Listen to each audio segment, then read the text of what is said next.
యోగ సాధన చేయాలంటే ఆహారం తగ్గించాలి, మాట్లాడడం కూడా తగ్గించాలి.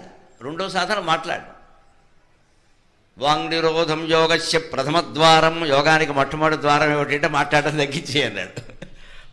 తినేయడం తగ్గిస్తే మాట్లాడడం కూడా తగ్గిస్తే మంచిది. మరి తినకుండా మాట్లాడుతుంటే అలాగా. ఇదే సాధన. 50, 60, 70 గడుతున్న కొద్దీ సాధన తీవ్రం కావాలి. ఎంతవరకు అంటే కళాధరావతం సకం. అలా చేస్తే విలాసిలోక రక్షకం. కళలంటే విలాసాలు కదా. ఆ విలాసి అంటే అది విలాసాలు అనుభవించడం కాదు ఇక్కడ. ఆ కళా విలాసం కలిగి యోగ సాధన చేస్తున్న వాళ్ళని వినాయకుడు రక్షిస్తాడు. వీడిని ఆ మార్గంలో ఉన్నాడు, ఊడికి ఉండ్రాళ్ళు పెట్టి బొమ్మల సైజు పెంచేసి పారిపోవట్లేదు. ఇక్కడ యోగ సాధన చేస్తున్నాడు, వీడిని నేను కాపాడుకోవాలి. విలాసిలోక రక్షకం కళాధరావతం సకం వినా విలాసిలోక రక్షకం.